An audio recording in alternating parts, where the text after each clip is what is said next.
Today, the price is slightly down since yesterday's announcement, but they are still up almost 50 cents from this time last year. The national average, right about 3.84 right now. Per usual, California, way above that. It is a whole $2 more, sitting at 5.84.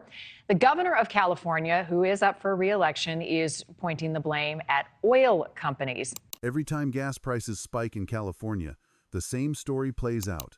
Politicians point fingers. Oil companies take the blame. Headlines explode with outrage.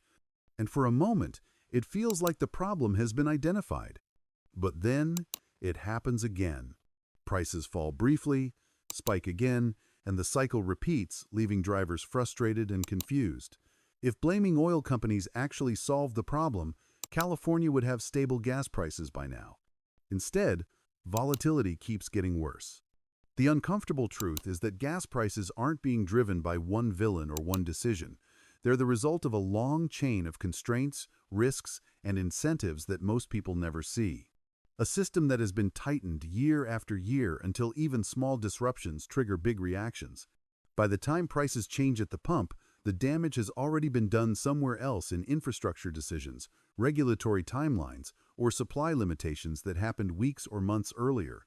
If you really want to understand why California gas prices keep shocking drivers, you have to stop looking for someone to blame and start looking at how the system actually works. Why blame feels satisfying but changes nothing. Blame is simple. It offers clarity in a complicated situation. When gas prices spike, pointing at oil companies provides an immediate explanation that fits into a headline. Someone must be responsible, and someone must be held accountable.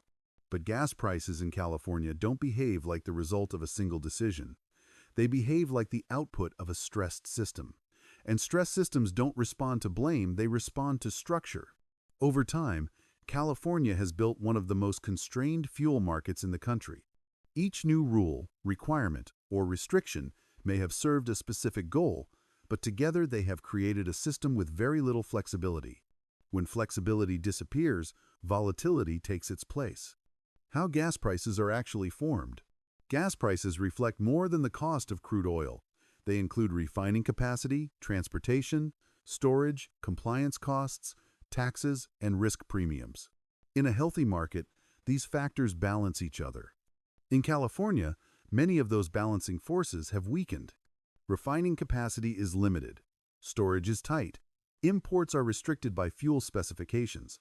Taxes remain fixed regardless of market conditions. Risk is elevated because disruptions are more likely.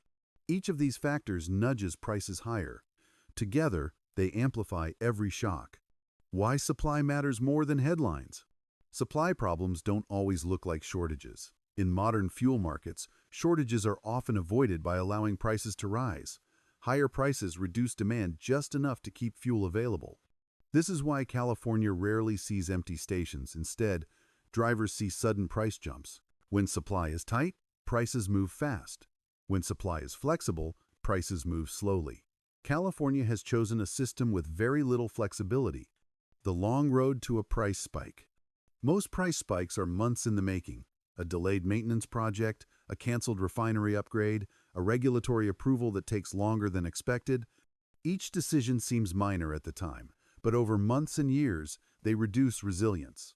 When a disruption finally occurs, the system has no buffer left. By the time drivers notice higher prices, the conditions that cause them are already locked in. Why investigations don't lower prices? After major spikes, officials often announce investigations. These investigations may uncover behavior, issue reports, or generate headlines, but they rarely add supply. Markets don't respond to investigations. They respond to capacity, certainty, and incentives. Without new capacity or reduced demand, prices revert back to volatility once attention fades. The role of risk and fear in pricing. Markets price risk before disasters occur. When traders see a system with aging infrastructure, limited redundancy, and regulatory uncertainty, they price in the possibility of disruption. This means prices can rise even without an actual outage. The expectation of trouble is enough. As California's system becomes more fragile, risk premiums increase quietly, raising prices for everyone. Why California is different from other states? Other states use more common fuel blends. They have easier access to imports. They permit new facilities more readily. They maintain more redundancy. California's uniqueness is intentional, but it comes with trade-offs. One of those trade-offs is volatility. When something goes wrong in a standard system, it can be fixed quickly. When something goes wrong in California's system, options are limited. Taxes create a permanent price floor. California's gas taxes and fees create a baseline price that never disappears. When wholesale prices fall, taxes keep pump prices elevated. When wholesale prices rise, taxes stack on top. This doesn't cause volatility by itself, but it ensures that every spike starts from a higher point. The hidden cost of uncertainty. Uncertainty affects investment. When companies are unsure how long facilities will be allowed to operate, they hesitate to invest in upgrades or expansion. This hesitation reduces future capacity.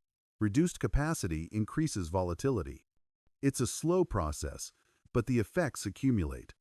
Why consumers always pay last?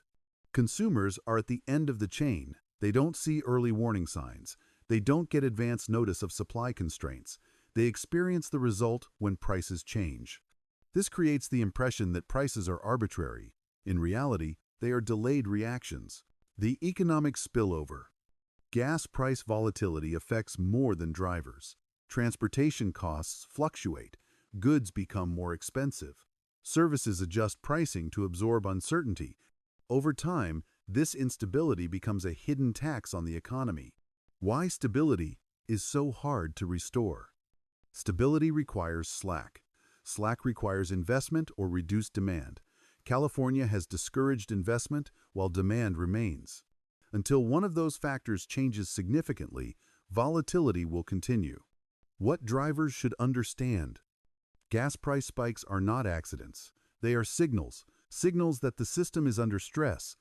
Understanding this doesn't make filling up cheaper, but it explains why relief never lasts.